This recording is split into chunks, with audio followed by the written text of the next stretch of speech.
Hey, what's up, everybody? I'm Pastor Jeff, and this is an episode of Jesus' Life.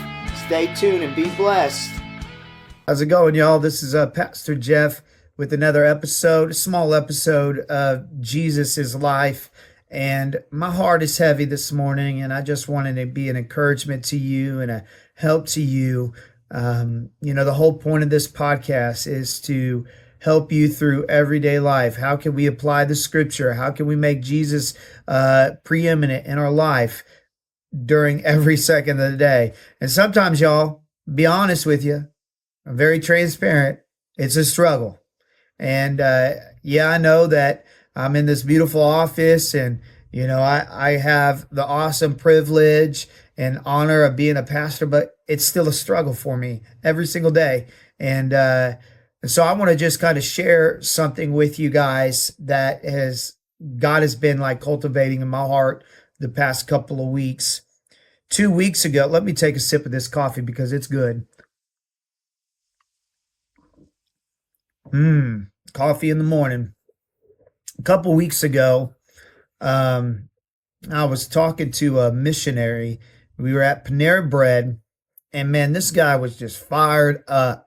He was passionate, man. And, it was really convicting on so many levels. And I got to thinking as I'm listening to this guy's story and what he's trying to accomplish and where he's headed in the mission field. And, the reason why he's so passionate is because he's not really seeking the mission field. He's seeking the Lord. And he's just passionate about Jesus. And I got to thinking about my own life.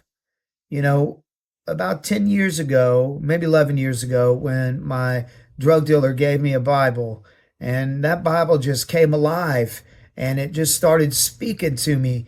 And, so I ended up walking away from my old life. And, I shared that on the previous episode of Jesus' Life. I don't need to get all into those details, but I just started seeking God, and I wanted to know if he is who he says he is, and in his word. And he's so much more than that. And everything that he said in his word is true. And I just had this zeal about me. In fact, zeal, that word zeal in the Bible, it means passion. And so I was just really passionate about that. And then, as I'm seeking Jesus, as I'm walking towards him, and I'm eating the bread of life, and I'm finding nourishment for my soul, I'm getting fired up. Somewhere along the line, I started finding validation in what I was doing and not in who he says I am. I hope that makes sense, because I think a lot of people are guilty of trying to find validation or trying to fill this void, even as a Christian, in what they do. And so I'm passionately pursuing Jesus. Some way along the line, I ventured off, and I started to seek this validation into ministry. I got the ministry, and boy, was I in for a big letdown there. Because people are faulty. I'm faulty. It's a big letdown. Anytime you deal with people, hurt people. I'm capable of that. You're capable of that. And, when you grow and the church grows and, ministries grow and you do all these things, what you start to do is you start to get this validation, like your worth from that. And I hit a brick wall a couple weeks back, and I realized that I was more passionate about the ministry than I was more passionate about the person of, or the reason why I do ministry in the first place. And I don't know if you're there. And so I got a couple questions. How do we, one, do you recognize it? How do we get back? Number two, How do we get back? Maybe you're more passionate about serving than you are about being at the feet of Jesus, just being in his presence and passionately pursuing him. Well, I think you have to recognize that somewhere along the line, you've gotten off track and you're off track and you got to stop, because if you're trying to seek validation in people, if you try to seek validation from a denomination or a non-denomination, staff member, your ministry, a church, if you're trying to seek validation from all this stuff, man, you're in for a huge letdown. And so when this man was talking to me, man, I just, for me personally, I got to keep it real with y'all. I broke down in tears. I broke down in tears. It was convicting. Did you know none of this is going to be in heaven, but who is? Jesus. Jesus is going to be in heaven. And that's the reason why you want to go to heaven. And all I want to hear is, you know what, Jeff, you pursued me. You sought after me. And you didn't seek after me for what I could do for you, but you wanted me personally. There was a time in my life where that was it. I didn't have nothing else. And so I had to acknowledge that. And I've been for 2 weeks now confessing my sin, confessing that I've missed the mark. I've gotten off track. And I needed to get back to Jesus, just passionately pursuing Jesus. He's it. And guess what? This morning I had a breakthrough. Through tears in my early morning prayer times, I'm like, you know what, Jesus? You are enough. You are enough. I don't need nothing else. A bigger church, a better car, none of that matters. Any of that stuff, it's not bad things, but none of it matters. As long as I have Jesus, he is enough. And so why would I try to seek validation or passionately pursue all these other things when it's only going to give me a letdown in the end? It's going to break my heart. And we do that as people. So I want you to know that if you're doing that, you're in for a big letdown. I turned from it. And I want to seek after the Lord. I want to seek God. He is enough. That's all I need. I don't need another thing. I don't need another church member. I don't need anything. You fill out that blank on the dotted line. You do that yourself. Amen. I don't need none of it. All I need is Jesus. Why? Because he's life. Jesus is life. He's my life. And I got to make him my life. And that's who I got to seek after. That's who I want to seek after.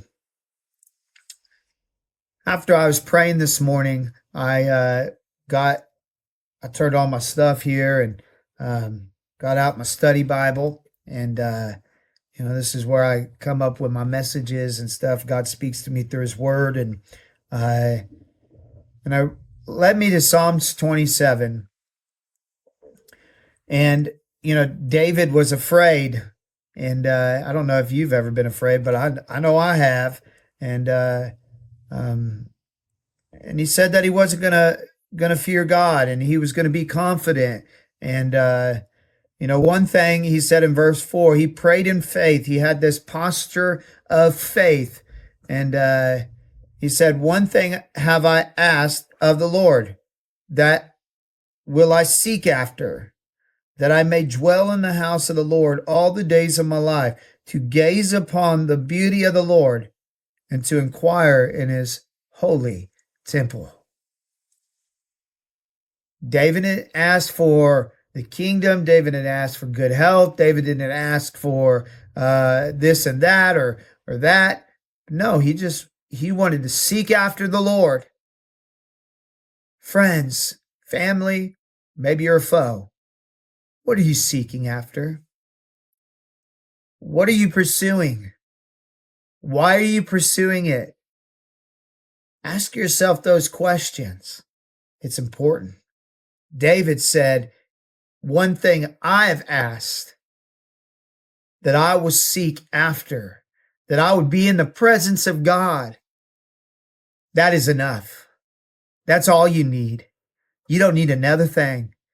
Being in the very presence of a holy and righteous God, knowing that He is enough to gaze upon the beauty, the majesty, and the wonder of God.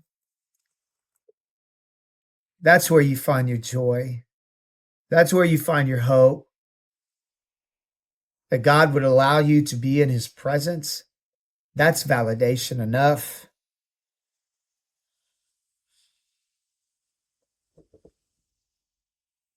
It's enough. Later in verse 7, he says, "Hear, O Lord, when I cry aloud, be gracious to me and answer me." Crying out to God, seeking His face. And this is what he said. This is what God said to David. You have said, seek my face. My heart says to you, this is David again, your face, Lord, do I seek. Hide not your face from me. Turn not your servant away in anger, O you who have been my help. Cast me not off, forsake me not, O God of my salvation. For my father and my mother have forsaken me, but the Lord will take me in. So, where do we go from here?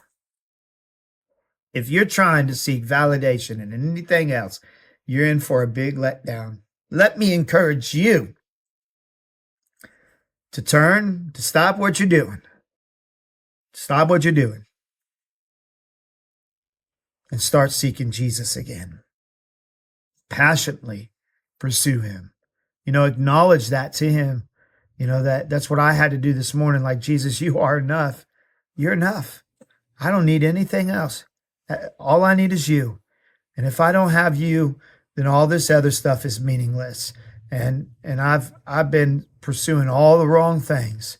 And I hope that this breakthrough in my life would be an encouragement to you, minister to you, and help you along the journey. Man, I'm just one beggar at the King's table begging for bread. And so I hope that my experiences that I face in everyday life will be a help to you. And so maybe you're struggling with this. I don't know. Reach out to us, and I'll pray for you guys. And if you don't have that personal relationship with Jesus Christ, man, I just want to encourage you to, acknowledge that, He died for you. Believe in your heart that He died for you on a cross and that He rose again. And Romans 10:13 says, whosoever calls upon the name of the Lord shall be saved.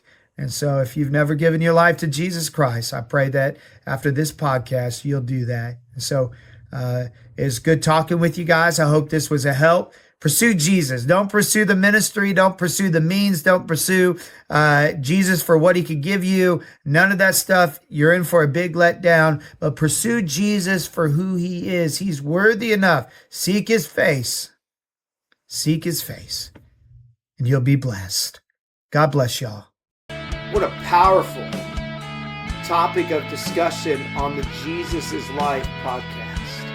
If you have any questions regarding the topic, feel free to reach back out to us. Thank you guys for tuning in. We'll see you next time. And always remember, love people, love God. God bless.